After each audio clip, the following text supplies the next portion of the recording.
everybody, it's Kevin again. We're out here at Blair Valley. It is a really kind of easy out and back. We've got a little hike in there so we can see some pictographs and stuff like that. But you can view it on the Funtreks website as far as the actual route and everything like that, and all the waypoints and things like that. And we recommend that you pick up the Funtreks book whenever you come out to these trails, because they have a lot of good insights in them. So we're going to get started, and we'll see you here in a minute.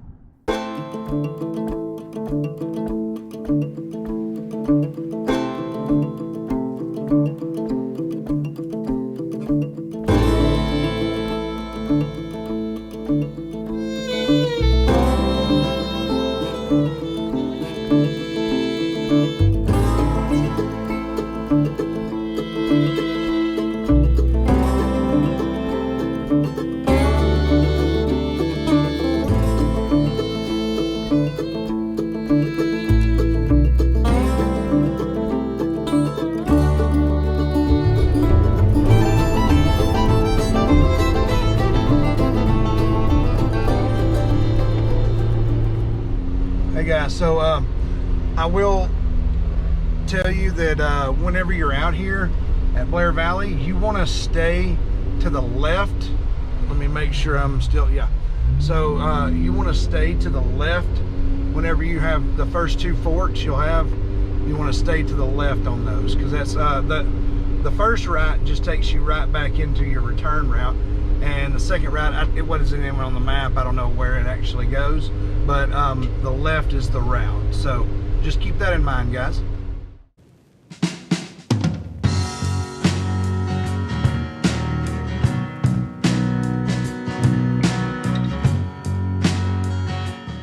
So Blair Valley is a very easy trail that can be managed in, for the most part, in a two-wheel drive anything really. As you'll see soon, we do have one vehicle that gets stuck, but it's because of poor line choice on one obstacle that was there. And really, other than a few mud holes that you can easily go around, there's really only one obstacle in the whole thing. But it is a very beautiful and scenic ride, and you can see a lot of good history with the pictographs and the old house that we'll talk about later that's up there, the remains of an old house. So there's really a lot to see out here, lots of good dispersed camping sites, and just a really good place to go and explore and have a good time. Like I said, the trail's very easy and can easily be managed in a two-wheel drive vehicle for the most part. So you might want to have a little extra clearance. You want to go out there in an SUV.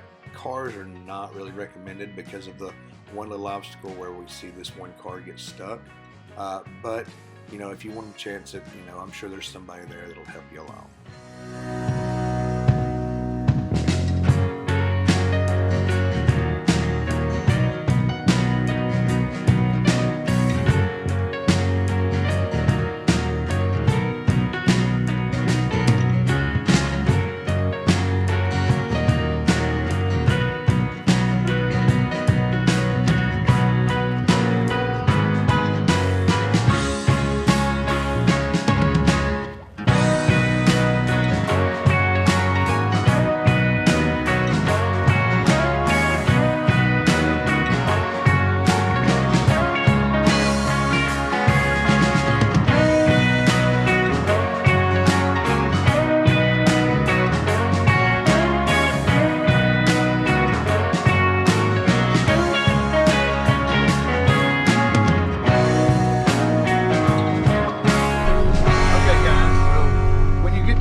Stay on the trail to the right, and that will take you out toward the pictograph. Okay, so left takes you off I think to a dead-end trail, but I'm not 100% sure about that because I haven't taken it to the end, but it looks on the map to be a dead end.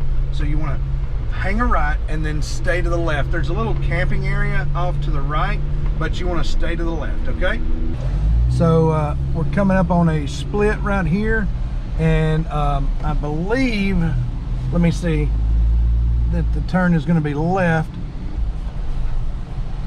So yes, the turn is left to go to the pictographs, as you can hopefully see on the map. So yeah, when we get to that point, we want to make a left turn. This is our first time out here, so it's kind of trial and error finding it, which most of the time that's the way it is with us. We don't typically go to trails a bunch of times because of the fact that we're trying to bring new content. So here we have a little 79 Mercedes that actually got hung up right there. If it wasn't for his, he probably has some worn out shocks and springs and everything, he would probably go through that no problem. It was, you know, the line's just a little to the left of where he hit, because where he hit it kind of really dipped down. But for the most part, that's a pretty easy obstacle to go through. There were plenty of people who made it through in stock vehicles.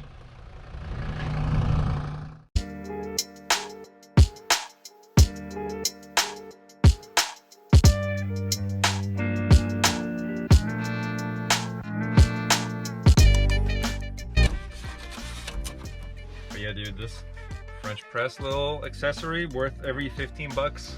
is that for the jet boil? Yep, specifically made for this. And there's like a couple different models of the jet boil, and this only works with like 2 or 3 of them. So you got to make sure you get the right jet boil to go with this.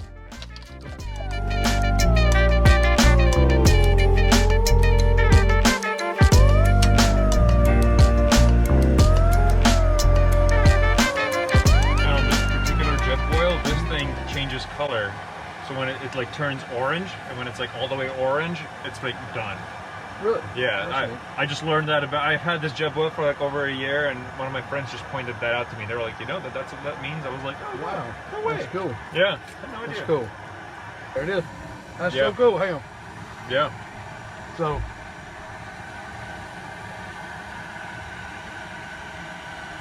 if y'all can see it, that has turned orange, and that means it's completely boiling. It's ready. So, good stuff.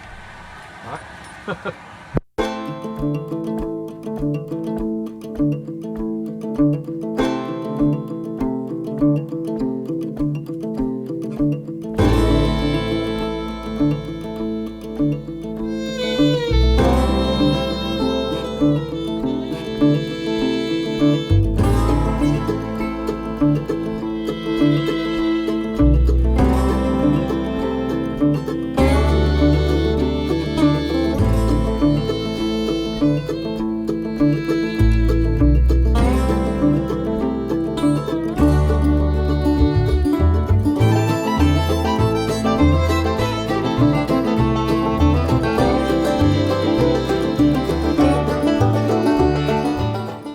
So it's about a 7/10 of a mile, I believe it is, hike out to the pictographs. You'll see all kind of just beautiful scenery on the way out there. It's a very mild hike. You'll see all kind of interesting things. As you'll see here in just a moment, we come across a guy. He's enjoying himself, having a good time, and wanted us to watch him do a little balancing act. But yeah, the hike out there is very moderate and very pretty. So I recommend going out there and just you know, taking a look at the history that's available to you. After you pass the pictographs, you'll have the option to go on out to this little waterfall that you'll see in upcoming in the video, and it is really a beautiful sight.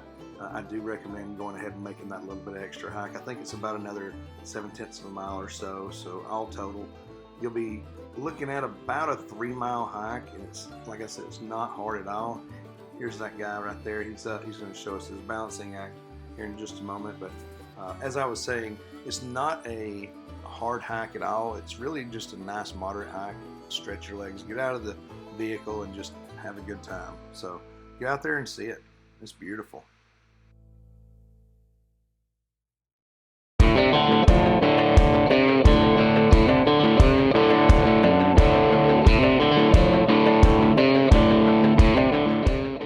This is, I'm not sure if that's what it's called, but I think it's one of those like milling holes where like Native Americans would put like grains or corn or whatever, or wheat, and kind of just like grind it out into a powder, and then eventually you could use that to make like tortillas and things like that.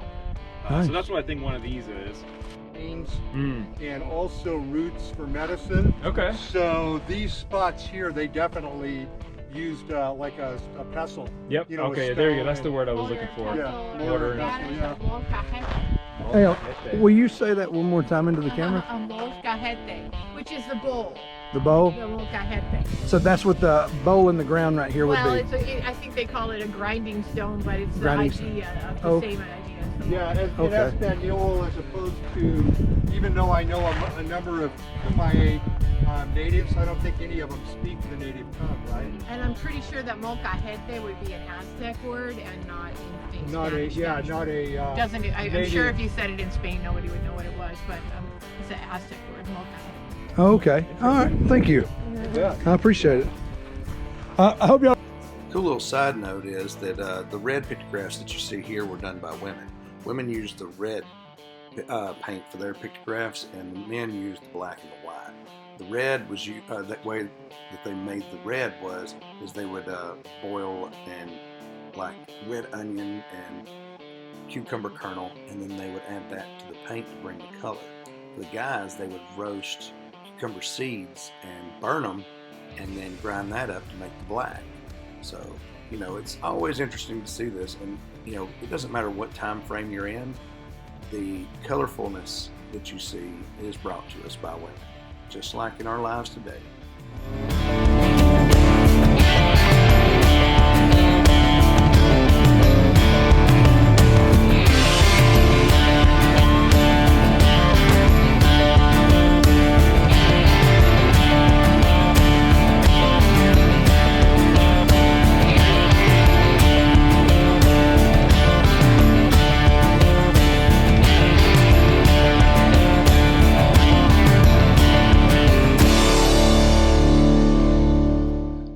That waterfall that we were speaking of earlier, it really is beautiful.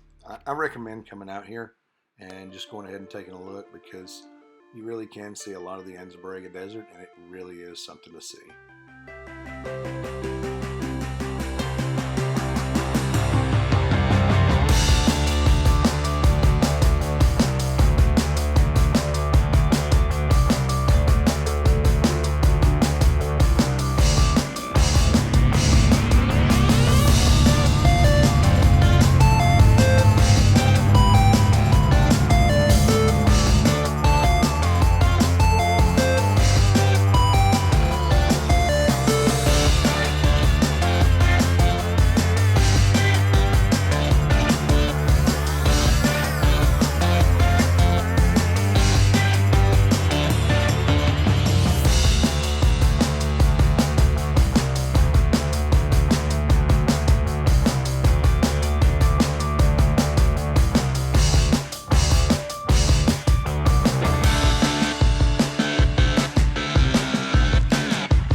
That's the line that he took. That's the line for cars.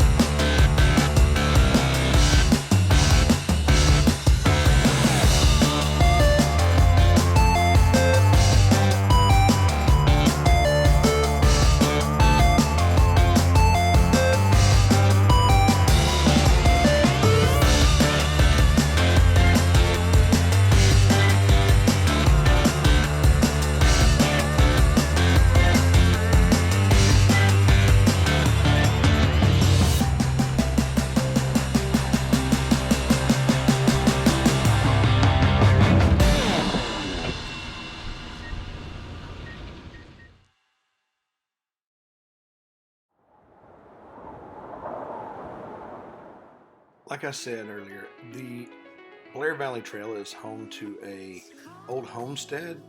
It was a primitive living experiment that was performed with Marshall South and his wife. They were there 17 years and ended with their divorce. After they got divorced, they abandoned the project. But he used to write in Desert Magazine. There's a lot of history behind Marshall South and his life. He's a very interesting guy. He was a well-accomplished writer who wrote under various pseudonyms, and he really, it took a long time for them to figure out who he actually was, but he was actually from South Australia but he listed that he was from England because of things that they were trying to escape in South Australia. So it's really an interesting read whenever I really dove into who he was, but I would highly recommend doing a little research on Marshall South and just finding out, all the ins and outs of his life, because he really is a very interesting guy. And what he did out here was pretty interesting as well. It's just a short hike to his old homestead, and I highly recommend going out there. We didn't this time, but I do plan to do it in the future. It's calling me, like the rainbow, like the rainbow. It's calling me, like the rainbow, the rainbow.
Now we're bringing our trip to a close, and I would appreciate it if everyone would, smash that like button if you enjoyed this, and please hit the subscribe. We need all our subscribers, and we value each and every one of you. So please reach out and say hey, leave us a comment, however you see fit. But till next time, we'll see you on the trail.